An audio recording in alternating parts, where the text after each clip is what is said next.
Olá, comunidade neurocirúrgica, aqui na Sociedade de Neurocirurgia. Temos a honra de receber o professor Tobias Kfouri, né, autor de diversos livros que estão aqui, Manual da Clínica Lucrativa, Gestão de Pessoas e Como Definir um Preço na Área de Saúde. Coisas difíceis para nós neurocirurgiões, né? O Tobias já é um novo, velho amigo que a gente está conquistando aqui na sociedade. E eu vou pedir o Tobias para apresentar nossas duas elegantes convidadas que estão chegando aqui na nossa sociedade. Por favor, Tobias.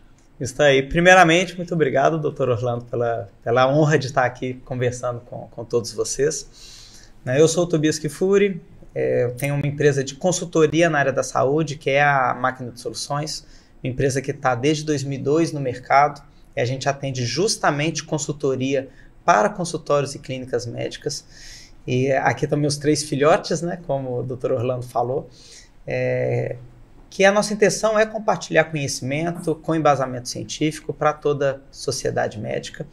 E a gente está aqui com a nossa equipe, né, eu estou aqui com a Daniela Oliveira, que é nossa consultora associada na parte de gestão de pessoas e vendas, e também com a nossa consultora associada, Karine Mota, que ela é responsável pela parte de finanças, estratégia de lucro, processos e sistema de gestão. E abraçando tudo isso, né, doutor Orlando? A gente tendo pessoas, tendo organização, uma clínica organizada, com uma equipe bem alinhada, a intenção é ter o sucesso, a clínica lucrativa. Então, eu tive uma oportunidade de assistir algumas aulas do professor. Primeiro, eu queria dizer que o professor tem um currículo aí que chama bastante atenção, né? É um currículo ligado, primeiro, professor da Dom Cabral, que chama bastante atenção da gente, né? Que conhece a Fundação Dom Cabral, né? Ele é de Nova Lima, não é isso, professor? Isso. Lá próximo de Belo Horizonte. E além disso, no seu currículo o senhor tem doutorado, mestrado, como é isso aí? Eu sou economista de formação, né? E tenho 2 mestrados, um pela Univale de Santa Catarina em Administração, Internacionalização e Logística, mas o meu tema de dissertação foi sobre gestão de clínicas, e um segundo mestrado em gestão de serviços de saúde pelo UFMG, e agora estou fazendo um doutorado em administração da saúde pela Universidade de Lisboa, em Portugal. Isso aí, acho que é importante saber que o professor não é nenhum outsider, não é ninguém que sem currículo apresentando aqui para a sociedade, algo que é muito importante porque é um braço esquerdo, que eu digo, já que eu escrevo com a mão direita, é um braço esquerdo, né? Dos médicos é a parte de administração e gestão. Professor, diz para a gente, e usa aí o auxílio das 2 moças bonitas que estão perto da gente, para que a gente possa dizer assim, como a psicologia, sei lá, não sei se eu pergunto para você ou eu pergunto para ela, como a psicologia influencia no primeiro contato do paciente, como a sua secretária tem que ver essa parte psicológica, tudo isso aí, né, para que a gente tenha uma clínica lucrativa.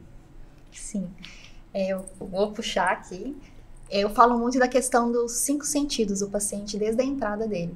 Às vezes a clínica ela quer complicar demais as técnicas, como que eu vou fazer? Só que desde o olhar, chegou lá, a clínica está organizada, eu consigo visualizar a recepcionista na minha frente, não tem uma tela de computador tampando tudo. Ela chega, ela vê organização, ela vê um ambiente que não parece um hospital, tudo branco, tudo muito, sim, sem humanização. Então né? Você está me dizendo que a cor é importante também? Sim, com certeza. Cores trazem emoções, e emoções trazem memórias e levam a ações. Então a gente pode dizer que a cromoterapia entra como primeira coisa ou não? Não como primeira coisa, Uma mas das primeiras? Ela faz parte, né? Porque quando você entra na clínica, qual que é o seu primeiro contato? Visual. Aí você entra e vê tudo ali ao seu redor. O que acontece? Quando a pessoa entra na clínica pela primeira vez, ela não conhece aquele local.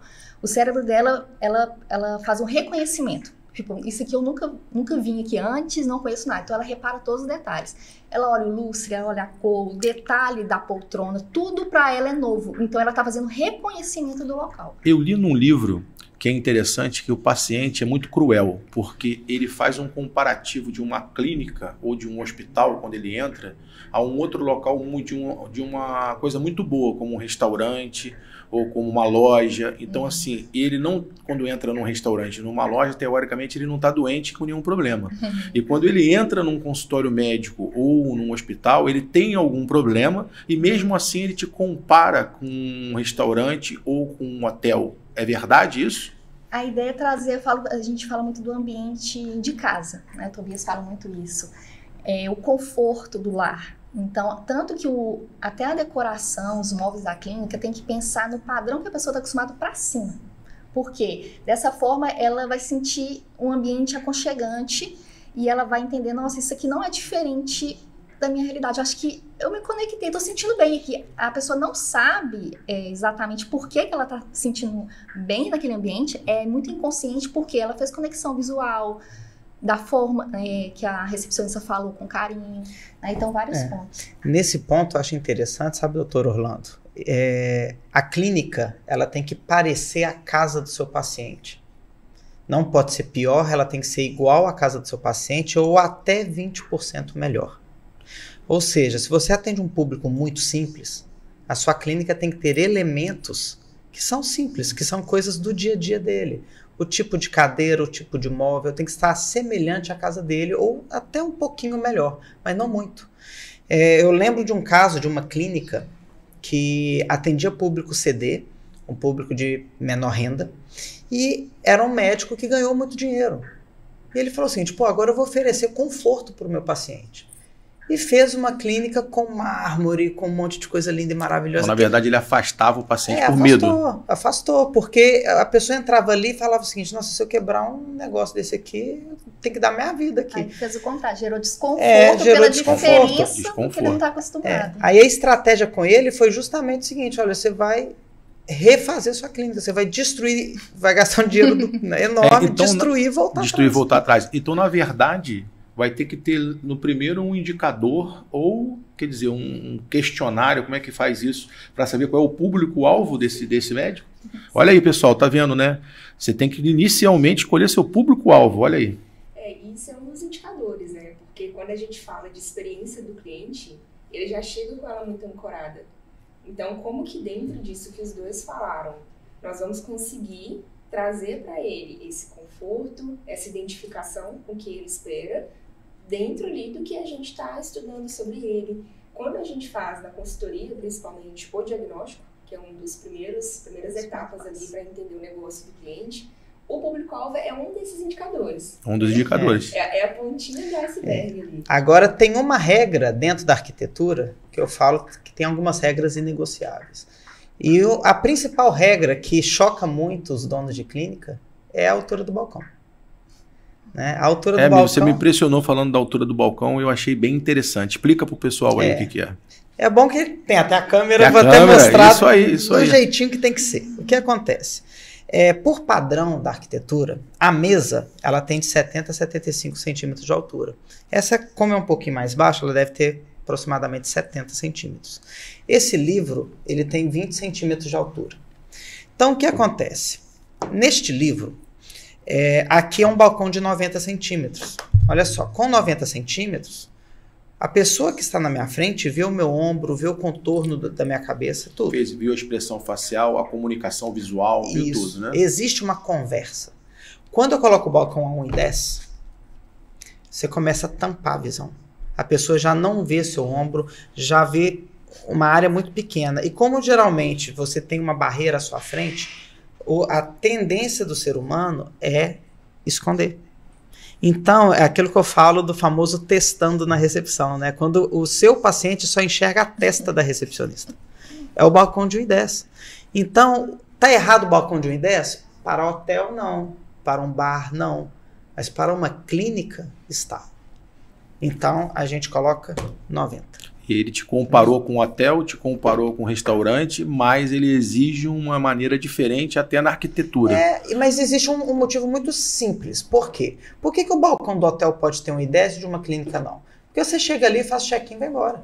Sem dúvida. Você chega num barzinho, chega ali, pega sua bebida e vai embora. Perfeito. Agora na recepção não. O paciente chega, ele faz a ficha dele ali e fica ali na recepção para você conversar com ele. Eu digo que o primeiro contato, que desde o contato visual e dessa relação com a secretária, é o primeiro cartão de visita do médico, né?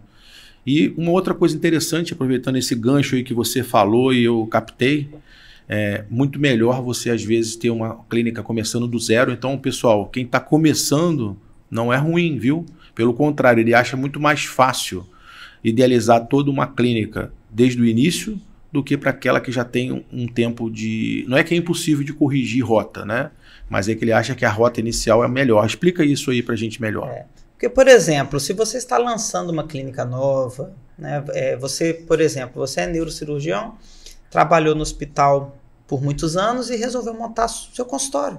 Nem que seja um consultório pequenininho, a menor estrutura.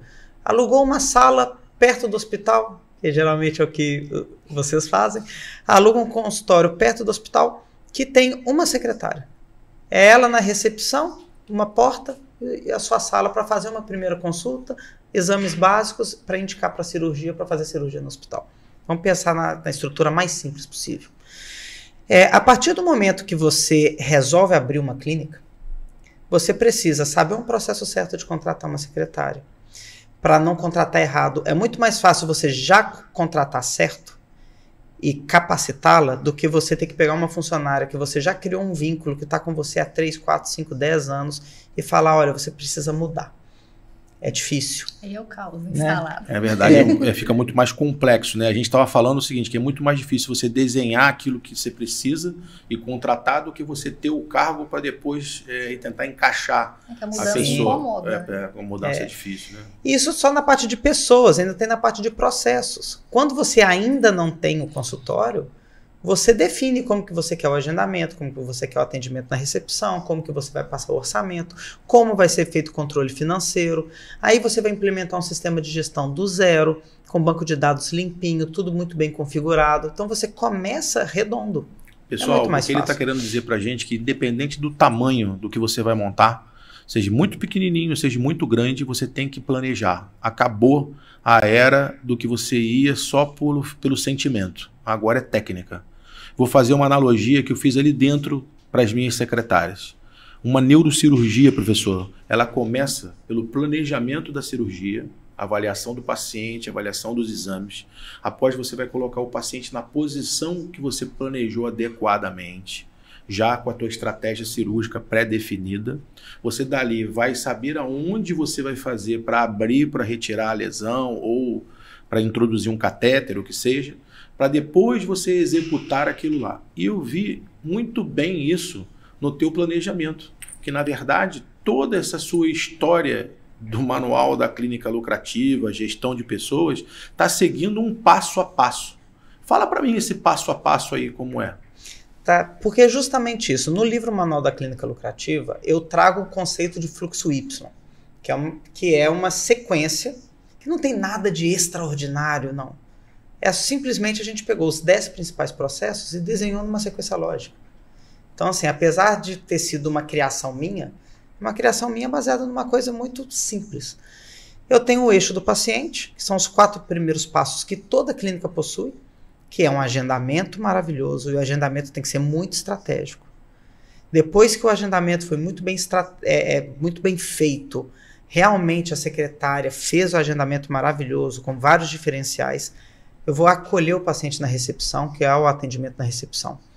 Recebi o paciente na recepção, acolhi da maneira adequada, eu vou para o atendimento clínico, e aí eu não vou me meter ali no procedimento clínico, a ideia não é essa, mas algumas estratégias de como perguntar uma anamnese, de entregar um pequeno presente para a pessoa ali na consulta inicial, não estar de jaleco quando está conversando com o paciente, no começo e no final da consulta, ou seja, algumas estratégias que permeiam essa parte clínica. E depois que eu fiz esse atendimento clínico, que eu identifiquei a necessidade do paciente, eu apresento um plano de tratamento para ele, apresento um orçamento. A partir do momento que o paciente fala sim para você, abre-se 2 eixos. Um eixo assistencial, que eu preciso controlar aquilo que eu já fiz, aquilo que falta fazer, né? Olhar a questão de material e medicamento, olhar quem vai ser o médico que vai operar, como que está a questão do planejamento de bloco cirúrgico, se for um consultório mais simples, se está tudo ok em quem vai realizar o procedimento, enfim, eu controlo todo esse eixo assistencial que vocês já estão muito bem acostumados, né? Esterilização, limpeza. Está acostumado, mas precisa entrar dentro da psicologia, né? Precisa controlar a ansiedade, né? Eu acho que é importante isso aí. Sim, né? Claro. E também o eixo administrativo, que a maioria dos médicos não gosta, que é o controle do contas a pagar, do contas a receber, ter tudo no sistema batendo centavo por centavo, relatórios. Tá todo mundo ouvindo, né? Acabou aquele momento que a gente tinha aquela história de que a gente tinha que trabalhar, que o nosso trabalho é um ofício, que o nosso trabalho é um dom. Também é, gente. Mas o ciclo de receita ele é tão importante quanto, né?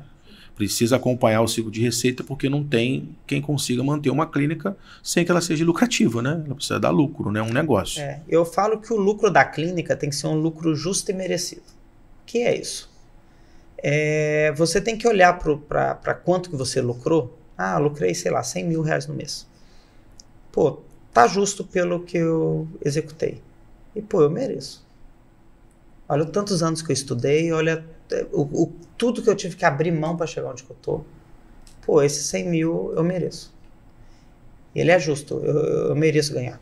Tem muitos médicos que vêm desse sacerdócio de dentro da universidade, que é feio cobrar, que você tem que cobrar um preço mais baixo, que você acaba virando refém de um dogma dentro da universidade, que não é muito bem por aí. Claro, claro. E eu fico feliz por um lado, mas muito triste por outro, quando eu vejo que em 2019 eu criei a primeira disciplina de gestão e mercado para consultórios e clínicas dentro de uma universidade, num nível de graduação.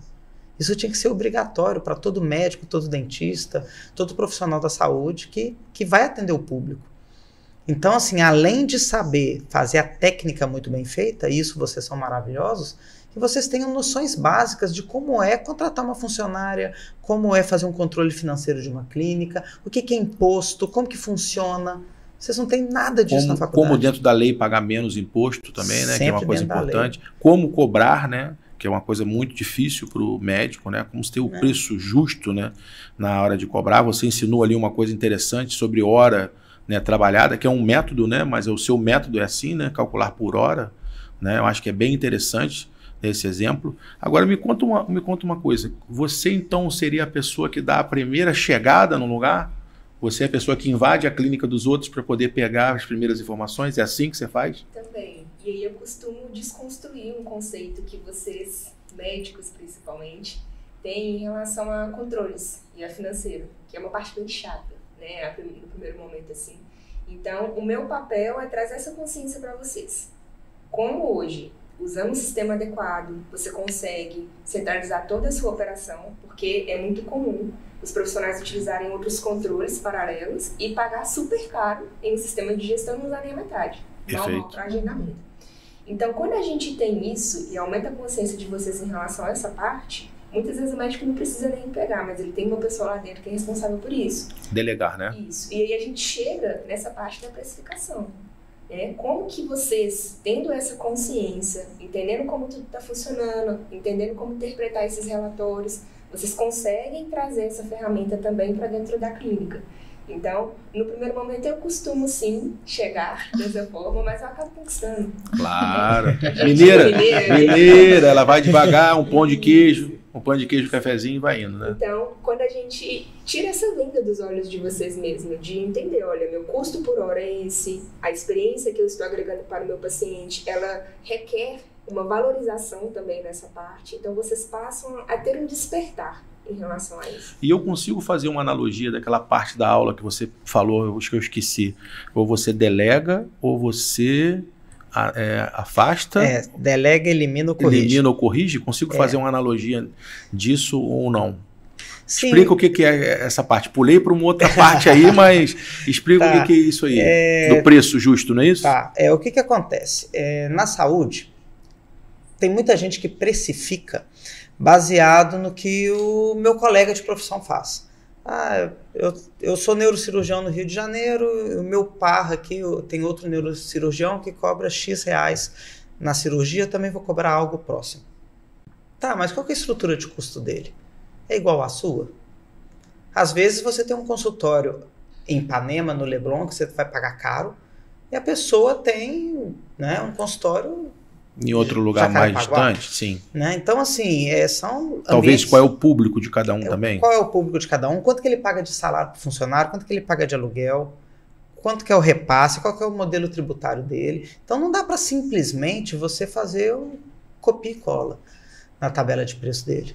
Não é assim que se define preço. Nem tão pouco, gastei R$1.000 de material, vou cobrar 2.000, vou cobrar 3.000. Vou multiplicar por X o que eu gasto com material. Tem técnica, tem cálculo para isso? Com certeza, que é o lucro por hora. Né? A partir do momento que eu sei efetivamente quanto que eu coloco no bolso a cada hora de execução daquele procedimento, eu consigo comparar. Quanto que eu ponho no bolso quando eu aceito fazer um plantão no hospital? Por hora. Limpo no bolso. E fazendo consulta na clínica. E fazendo esse exame. E fazendo essa cirurgia. Quando você coloca tudo na mesma base, que é lucro por hora, limpo, você começa a ver, peraí, essa cirurgia que eu estou achando que eu estou ganhando muito dinheiro, quando eu pago material, quando eu pago imposto, quando eu pago honorário de equipe cirúrgica, quando eu pago isso, o meu lucro é X. Quando eu divido pelo tanto de hora que eu gastei na cirurgia, era preferível ter ficado dentro do consultório fazendo consulta. Perfeito. Então, assim, quando você conhece realmente seus números, você sabe se você precisa negociar preço, negociar custo, melhorar seu tempo. Às vezes você está jogando tempo precioso fora na cirurgia. A gente falou sobre isso. Sim. Né? Às vezes você pode fazer um procedimento em 1 hora, você está gastando 2, 3. Então, assim, essa consciência que a Karine falou, ela é muito importante. E a vantagem de trabalhar com vocês médicos, graças a Deus, é o QI acima da média. Então, vocês são muito inteligentes. Só que vocês estão com uma visão que não está preparada para ver esses números. Então, por isso que tem que parabenizar a sociedade para trazer você, está trazendo você e vocês, né, para dentro da sociedade, porque a nossa formação médica tem essa deficiência, né? A gente não é treinado, né, para gestão. Vocês né? ficam muito no achismo. Eu acho que meu preço tá bom, eu acho que eu tô dando lucro. Nós ouvimos muito isso dos médicos, que eles acham aquilo, mas baseado em quê? De que forma você chegou a essa conclusão? Então, acaba que quando eles descobrem a realidade, eles ficam em choque, mas depois eles entendem que não, realmente eu preciso. Tem negacionismo? Tem pessoas que falam assim, não, de jeito nenhum, não é nada disso, você não entende de nada, tem isso? Sempre tem. Quem é você para colocar preço no meu procedimento? Não, e assim, eu faço um trabalho muito também de ter que ter calma, trazer essa explicação no sentido dele. E tá sendo psicóloga também, olha lá. Olha, tem que ter. A gente tem que ser. No perfil psicológico da contratação, ela é o quê que você falou? Pior que ela é comunicadora executora. Executora, executora. É porque acaba que existe o preço é meu e eu decido. O meu colega cobra isso e eu também vou cobrar. Então, muitas vezes, para você desconstruir isso e ter que provar para ele que ele está no caminho errado, você tem que vir com muito argumento. Eu acho que contra um bom argumento não existe isso, né? Mas eu acho que assim, o legal, que é a introdução que ela deu, que assim, na verdade, o problema do achismo, né? Eu acho que nós chegamos num momento, nem na neurocirurgia, antigamente era muito comum, o professor vinha dar aula, e ele falava assim, na minha experiência, ou na minha casuística, ou na minha visão, tem que ser feito assim. Hoje, você precisa provar porque tem que ser feito assim. Né? Então, você vai chegar e vai mostrar os artigos científicos, os níveis de evidências do artigo científico, os números do artigo científico. Talvez, para você conquistar esse médico e provar para ele, tem que fazer essa analogia. Doutor, para você operar, não tem essa situação assim, não é assim que você decide? Então, assim, nós vamos decidir baseado em evidência. E a evidência nossa são os números. O problema é que a gente não está acostumado com os números, entendeu? Quando ele nega, aí fala assim, então se esteja preparado para continuar da mesma forma, sem mudança, porque a mudança, mas sem tomar decisões para fazer diferente, não vai trazer novos resultados. É o famoso, né? Se não fizer nada diferente agora, não espere nada diferente no seu resultado. E falando muito dessa questão de financeiro, a gente fala, normalmente os médicos não gostam. Tem médicos que acabam, inclusive tem médicos que se descobrem, na verdade, como pessoas interessadas e acabam indo muito para a área de gestão mesmo. Você sabia que o dono das principais operadoras de bolsa de valores são médicos? A Ágora, por exemplo, que foi vendida era médico. Tá ficando muito comum, mas todos eles desistiram da medicina. Tem muitos também que estão estudando investimento, não, continuam exercendo, outros já falam assim, não, para mim agora eu quero essa parte, quero ter a minha clínica, meu consultório rendendo dinheiro independente de mim. E aí entra a parte de liderança, de formar ele como líder, para quando ele quer tomar mais essa parte gerencial, não, eu quero, temos que falar assim, não, eu quero saber como é que funciona tudo, porque para me poder cobrar, eu tenho que pelo menos entender. Ah, você está fazendo certo, errado. Ela olha lá, a doutora entra lá, vê a planilha, deve estar certo. Ela não tem noção de nada, então tem que entender todo o processo para poder ter a capacidade de análise. Pode ser que você vai delegar algumas funções para outros estarem fazendo. Existe perfil de liderança também, assim como um perfil de contratação, existe perfil do líder? Eu acredito que, assim, tem teorias, né? Eu acredito que as pessoas podem ser treinadas para ser líderes. Uhum. Tem pessoas que têm mais facilidade por nato, causa... né? Líder nato. De questão de comunicação, por exemplo. Ter a comunicação boa é importante. Imagina um líder que gosta de ficar muito quieto atrás das paredes de um escritório, atrás de um computador. Vai ser complicado ele gerenciar uma equipe em questão de posição de liderança. Que liderança a gente fala que é o quê? Influenciar as pessoas. Eu não é mandar nas pessoas, é influência. Então, acho que ter comunicação vai facilitar você se tornar um bom líder. Mas não quer dizer que quem não tem, nesses testes que a gente faz, né, do DISC, não ter comunicação não quer dizer que não consiga ser um líder. Eu falo pelo próprio exemplo, eu sou analista planejadora, mas eu já tomei vários cargos de liderança, porque eu desenvolvi as habilidades para um líder. Né? E... mudando um pouquinho o rumo da prosa, tem uma coisa que eu acho que é uma curiosidade muito grande dos médicos, é o seguinte, tá, Tobias? Se você fosse me dar uma dica, o que eu preciso fazer para ter uma clínica lucrativa? Qual que é o principal? Tem muita gente seria a minha pergunta final. Vamos lá. Não, vamos lá. Vou pensar em outra. Tá, seria isso o final. Falar assim, mas Tobias, e aí, como é que eu faço? Então, eu falo o seguinte, se você não for fazer nada, for fazer só uma coisa, eu falo que é justamente cuidar do relacionamento. Qual o relacionamento? Explica melhor isso. Quando eu falo cuidar do relacionamento, eu falo de cuidar do relacionamento com as pessoas como um todo. Se você é uma pessoa que cuida dos relacionamentos de todos que estão à sua volta, você vai ter sucesso. Claro que, se você tiver um descontrole financeiro, você pode ter um sucesso, mas corre risco. Se você é desorganizado, também corre risco. O ideal é ter organização, ter tudo. Mas se for escolher um, por que relacionamento é tão importante?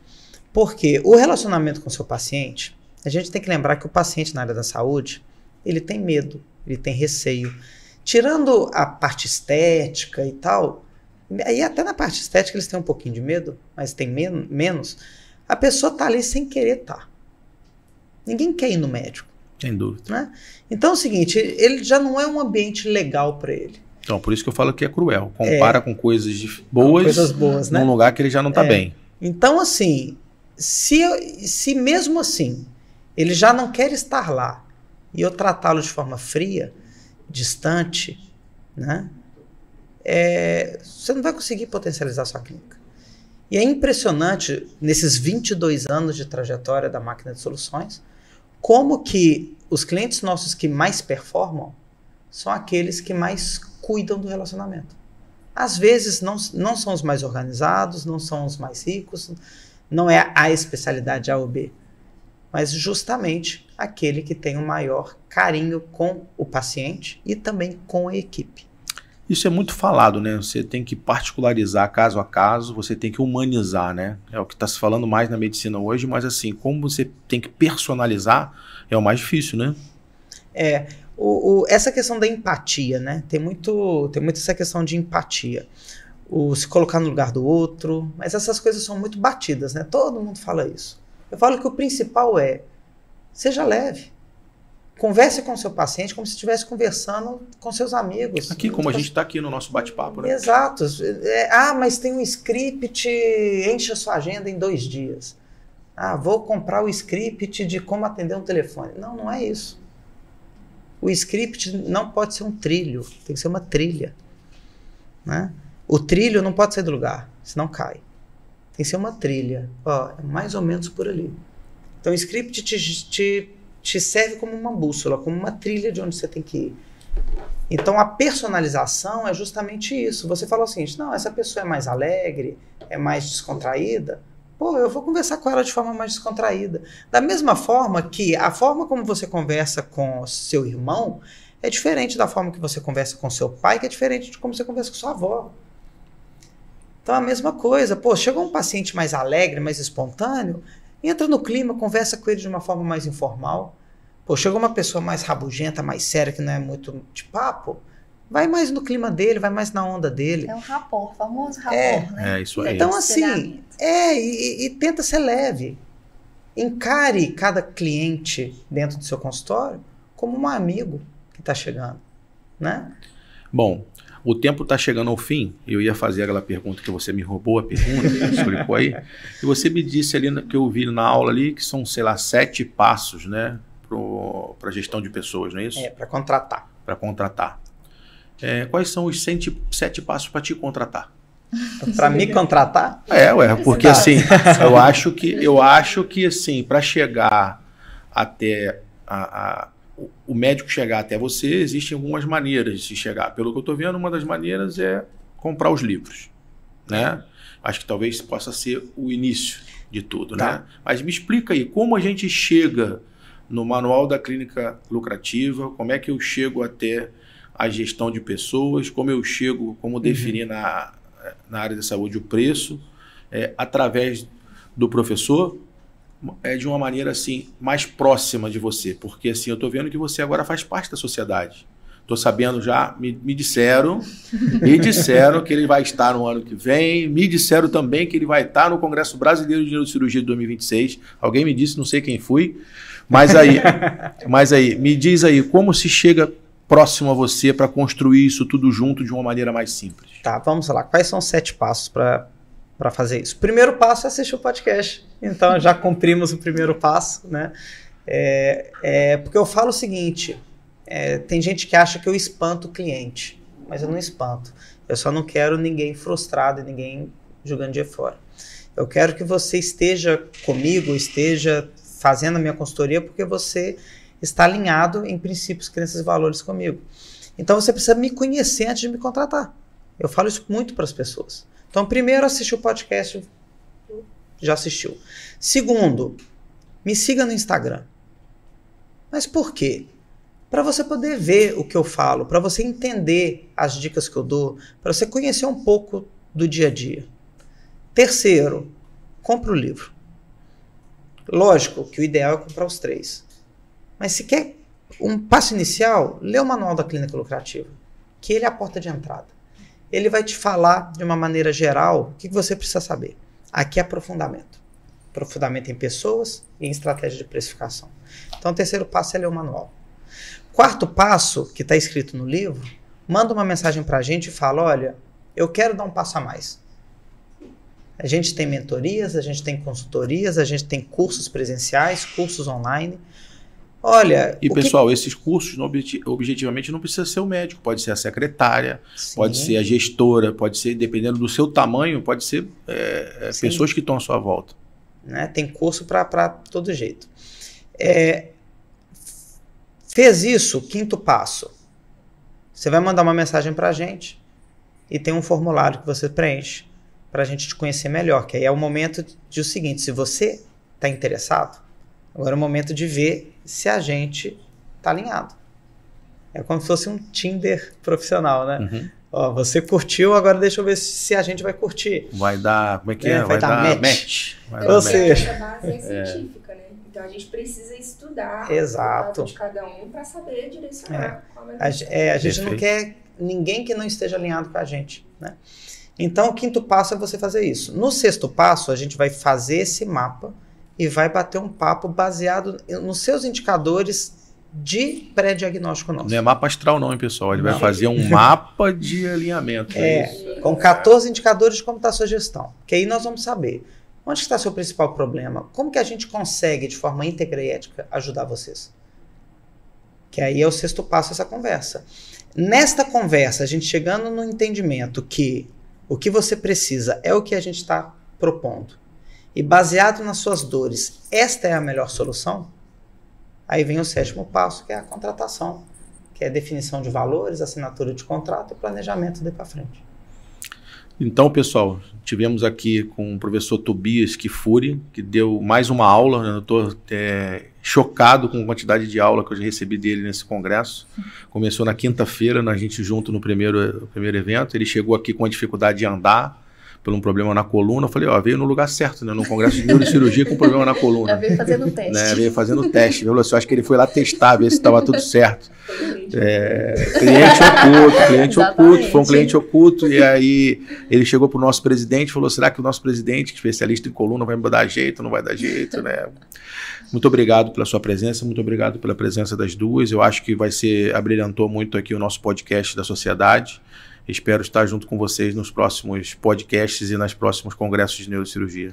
Com certeza, eu estou aqui à disposição. É o que eu amo fazer, que é compartilhar conhecimento e de contribuir, né, com os médicos. Deixa o seu Instagram para o pessoal entrar. Tá, o meu Instagram é o @Tobias Kifuri. O Kifuri é KF de faca OURY. Então, lá você vai ter muito conteúdo, vai ter acesso a muita coisa e, principalmente, quando você mandar uma mensagem, você pode ter certeza que somos nós realmente respondendo, né?